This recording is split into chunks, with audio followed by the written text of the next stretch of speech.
With the services, you charge for activities; with experiences, for time; with transformations, you charge for outcomes. And the paradox, of course, is customers change themselves, right? You can't change customers. Or what I like to say is your aspirants. Services have clients, experiences, guests, transformations have aspirants, that they know you're in it, right? That they know you're putting your money where your mouth is. They know you've got risk in it. And it's not just a high profit margin thing that you're doing, but it's also then a catalytic mechanism that says that, hey, I have to do everything it takes to transform that customer, or I'm not going to make money. Most businesses today are still trying to sell better features or even better experiences. Joe Pine says the real premium, maybe the only premium left, is helping customers become someone new. Hello and welcome to another episode of the Duct Tape Marketing Podcast. This is John Jansen. My guest today is Joe Pine. He's a best-selling author, keynote speaker, and management advisor who co-founded Strategic Horizons. He's best known for coining the term the experience economy. Wrote a book by that name, was on this show as well. We're going to talk today about his new book, The Transformation Economy, Guiding Customers to Achieve Their Aspirations. So, Joe, welcome back to the show. Thanks, John. It's a pleasure to be with you again. So let's just get the terminology out of the way. You've defined, helped define some economic arrows before. If somebody said, Joe, what's this transformation economy? You got 60 seconds. What would you say? Well, I would say that it's the transformations are the next level of value, that beyond experiences. We've gone from a agrarian economy based off commodities to an industrial economy based off goods to a service economy. Then we shifted into an experience economy. And now we're in a transformation economy where companies can use experiences as the raw material to guide people to change, to help them achieve their aspirations, to become who they want to become. So this is more than just new marketing language. Like, this is not like messaging. I mean, you actually have to have something to transform somebody, right? Yes, it's not marketing language at all. If it is, then you're overhyping what you have. No, it's about your economic offerings. It's about what you offer, what you sell, and then what you do for your customers. So what would be a simple way for a company to test the difference between a memorable experience, which you talked about earlier, and real transformation? Well, the basic issue is, does it last, right? Does it last? With an experience, what you're providing is time well spent, and people value the time they spend with you, and it ends up in a memory. And right, that memory needs to last over time, but of course, it tends to dissipate over time. With transformations, what you're providing is time well invested. The people are investing their time with you in a way that's going to yield compound dividends in the future by becoming a better person in some way. So that's the lasting part, that it's about the outcome, the aspiration that you do achieve through generally not one life-changing experience, generally a series of experiences. Yeah, stages almost. So while we kind of kidded that this is not just marketing speak, I mean, there probably is some new language a company, especially if they realize, hey, we do cause transformations. I mean, do we need to describe our company in different terms? Well, yes, but some of the terms are big and scary. Transformation is a big and scary term. I talk about 4 different types of transformation. One of them is metamorphosis, because there's no other word for it, and it's a big and scary term. But there are a lot of other kinds of aspirations that, on a smaller scale, than just changing core levels of identity. So you do need to figure out what are the best ways to talk about it for you. And one is on, like, aspiration isn't as big as a scary term. I like to talk about DNA, desires, needs, and aspirations. Right? And then people say, oh, okay, I get that as sort of a progression of bigger and bigger that you're doing. You can talk about change, obviously. And outcomes, right? I think that's the big thing. It's like, what are your aspirations? What's the outcome you want out of us working together, and how can we help you achieve that outcome? Another word is guide. The economic function, you extract commodities, you make goods, you deliver services, you stage experiences, but you guide transformations. You're their guide, their coach, their expert, their counselor, their navigator, their advocate, whatever the right term is for you. I've figured that out, right? What is our function? What are we doing for you that guides them? So this doesn't really discriminate between B2B and B2C, right? I mean, somebody could easily say, well, I'm a weight loss coach. It's clear the transformation I cause, right? Right? But what about a B2B company? Are there B2B companies that can kind of stake that claim as well? And in many ways, it's sort of easier to think about with B2B because recognize that if you sell to another business, that business doesn't really want your offering. Sorry to tell you. It's a means to an end, right? Sure. And what's the end to which you're offering as a means? And you may have to ask, why do you want this? Why do you have to ask 5 whys, as the old manufacturing slogan was, until you get down to some core aspiration. And then now, how can we help you achieve that aspiration and ideally subsume our current offerings into that? All right. But Joe, we're a commodity business. I mean, nobody wants what we sell. We sell insurance. Right. How are we causing transformation? Oh, it's easy. So people do in fact want insurance. I mean, if they're smart, right? It's like, I'm a full believer in catastrophic insurance, right? Right. You shouldn't need to do it for every visit to the doctors. Though my wife says, man, I had to pay a copay. I'm like, it's okay. We got the money for that. But if something catastrophically happens, we're in trouble. Yeah. So an easy way to think about it: services, experiences, transformation. Insure, assure, ensure. All right. So insure basically means something bad happens, we pay you money. And that's how most insurance companies view it, right? As a mere service.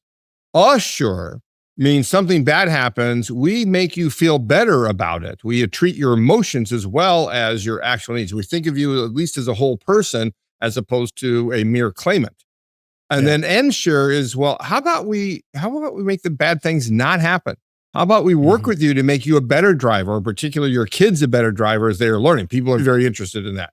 Yeah. Or how about we bring you back to whole? So that we can't prevent all catastrophes. We can help you in driving. We can help you in looking at your home and finding all the fire hazards and things like that and so forth. But you can't prevent everything. So, but what we do is that we will ensure you get back to whole. We will ensure that this is not a long-lasting, devastating trauma in your life. And many insurance companies are for real. I got cancer. I need insurance. I get a car accident. I'm totaled. It's a trauma. And one of the things I discovered in my research is that a lot of aspirations actually come from trauma, and trauma tends to be that metamorphosis where you're immediately transformed, right? You're in your doctor's office. They say, "I've got bad news. You've got cancer," and you don't hear anything. You don't hear any other words for the next 5-10 minutes of them talking, because you now identify as a person with cancer, right? And that's traumatic. So what the doctor needs to do, but not doctors alone, it's not just about medicine, is to bring you back, is to heal you from the cancer, but also to change that identity as someone who has recovered from cancer or is a person who had cancer in the past. Yeah, it's interesting. I think I've seen a movie one time, where they did that exact scene, right? The doctor's telling him that, and then goes on, and they kind of, everything becomes muffled after that. Right. Exactly. Yeah. So I think that's a well-known example. So why is this showing up now, in your view?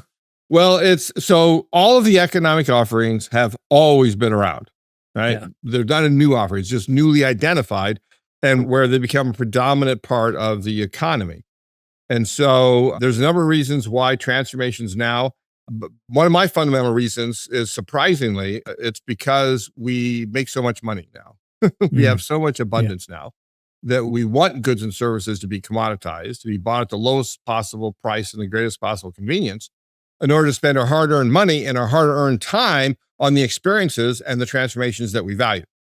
And it's the time, because we make so money, our time actually has so much more worth. If you think about it, right? When if you're a high school student and you're making, $12 an hour at a part-time job, skipping that to go hang out with the friends or go to a football game or whatever is not that big a deal, right? But if you're making hundreds of thousands of dollars and now you want to have to go to the grocery store, well, you could measure that as like hundreds of dollars just to go to the grocery store, right? At some level of income. Yeah. So our time is much more precious than it was in the past.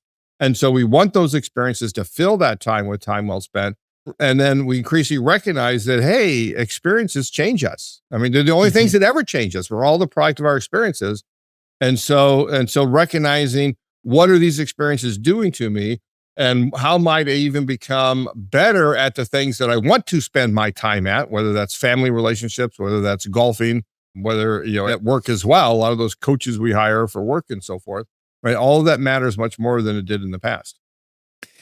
So talk to me a little bit about customers who are experiencing this. Do you see people actually seeking companies that are going to be more transformative, or do you actually see some resistance as well? Because it's like, wait a minute, I just want my lawn mowed. I don't want a metamorphosis.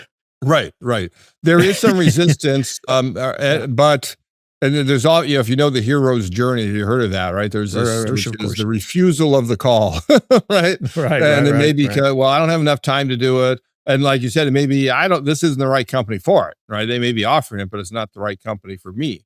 And so you need to find out who that is. You need to be present when they're ready to go on that adventure and be with them to be their guide. And I'm sure that this is going to be one of those, it depends on the company or what they're doing. But do you see people, I mean, this feels like transformation feels like you, especially in a service, means that you have this totally bespoke white glove, approach that is different for everyone. But I want to productize transformation. Is that possible? Yes, it is possible. And I'll tell you what's going to make it possible, and that's AI. That's right? On the list. Well, I'm going to take it back. Well, yes, okay. You use the word productize. I said you can't commoditize transformations, but you can productize them. So I'm doing that myself, right? So I just came out with the Transformation Economy, Guiding Customers to Achieve Their Aspirations book, right? You can hire me to speak. You can hire me to do a workshop. You actually hire me to work with you to transform your business, to help you transform your customers.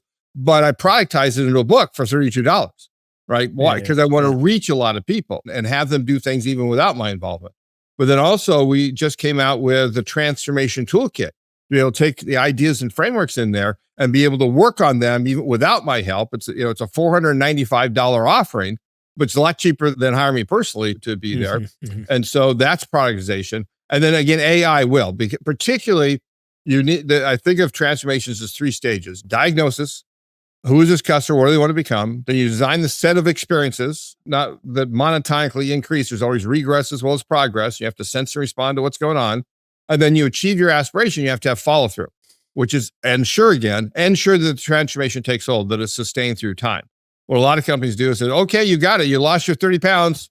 Bye. No, right? Because then they go back, right? So that follow through is most important. That's where AI can help it a lot, because one of the things that turns out that AI is really good at is counseling, is coaching, right? And it's just really good at that. And I mean, yes, there's a lot of reasons to have a human connection and everything. And I'm a big believer in human connection, but in between, you can have AI providing tips and inspiration and counseling you as you go in between your human visits or virtual calls with a coach, a counselor, a guide again, right? I think it's going to be very good at that, at customizing to your needs at the moment.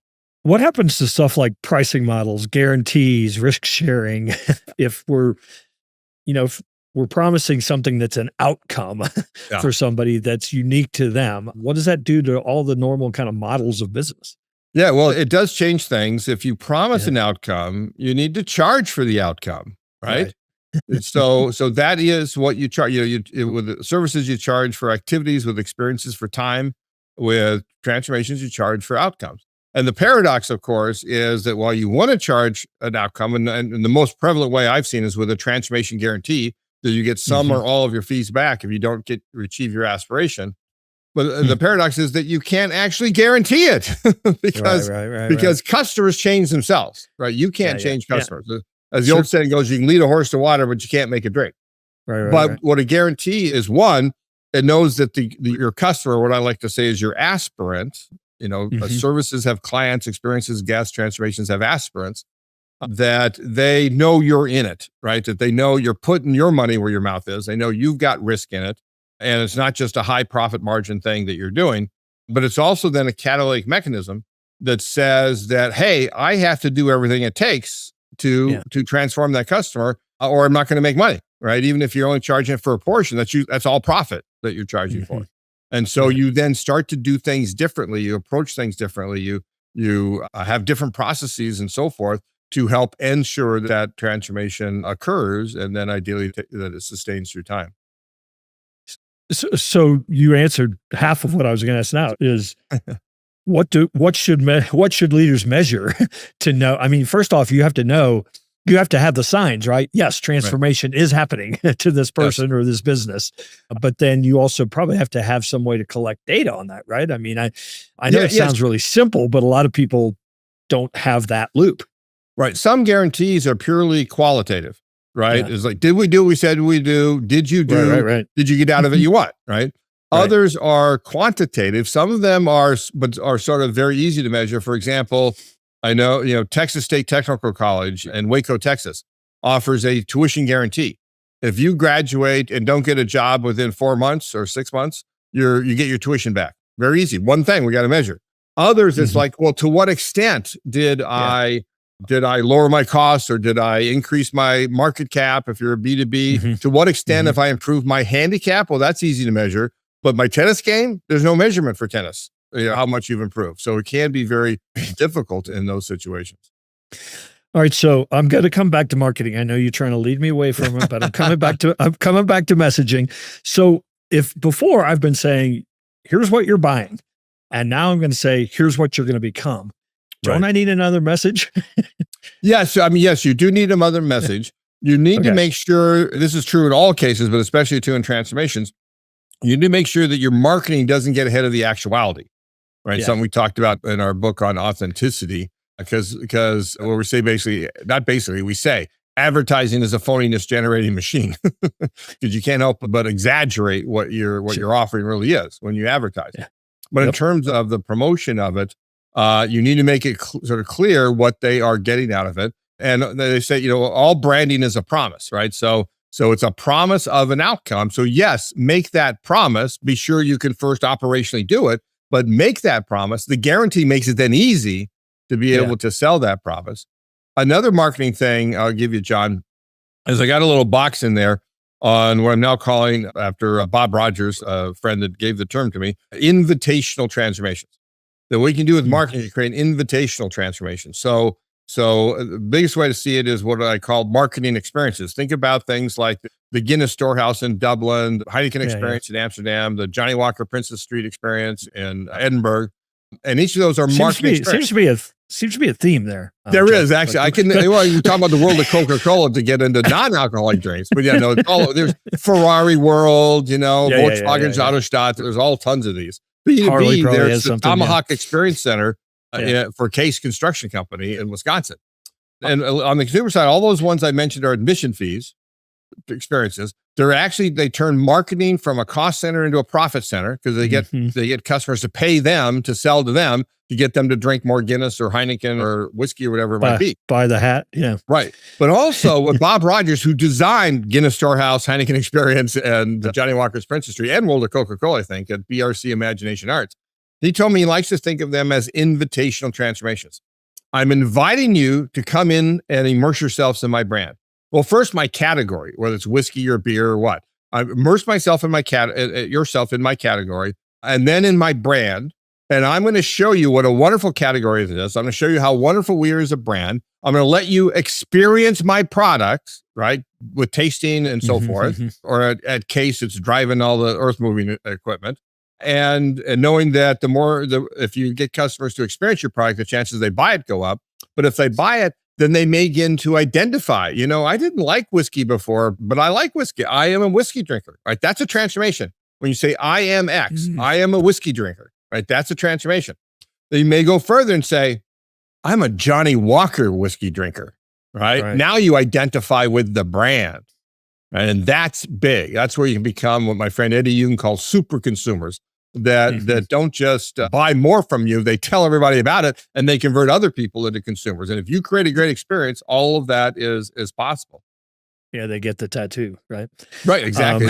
So that's what marketing should be thinking about. Not a cost center, a profit center, by creating experiences where people can identify with your brand. All right, so if you're a small business and you want to take the first step this week, where do you get started? What's a simple, I know you have an audit process, I think it's 3 questions. What's something that they could run on? I wonder what those 3 questions are, John. Sorry. Something about like, what's the aspiration or what's the transformation they're seeking? I thought I read that somewhere, but at any rate, how would somebody look into their business and say, right, how can we think about our current offering? Right. So one, think of your current offering as a means to an end and figure out what that end is, right? So it can be a very generic. I like to think of it as from 2 statements. From where to what, from what to what, B2B, from who to who, B2C. Who are your customers and what do they aspire to become? You get a very generic statement. You need to recognize when you get down to the individual aspirant that there may be differences that you have to take into account. But, a fitness center, generically, we transform people from flabby to fit, right? Now, think about what you do today. How fit does it actually make them? And how do you ensure that they meet their fitness goal? What are their fitness aspirations on an individual basis and so forth? With healthcare, it might be from sick to well, right? Okay, well, that can differ for everybody and what they want. But generally, it's not about treating the sickness. It's about having well-being, right? And how do you create that well-being beyond the medical things that you do? If it's you're a financial advisor or an accountant, right? Recognize that they're not buying your services because they want your services. It's because they want to have a better business, and accounting helps them have a better business. Or if you're a B2C financial advisor, it's not about the money. It's a means to an end. It's about they want to retire well. They want to create a college fund. They want to build a second home in Florida or Arizona or whatever. And so the only example in the book that I talk about like 5 times is a company based here in Minnesota, near where I live, called Simplany, that provides a transformation platform to wealth advisors.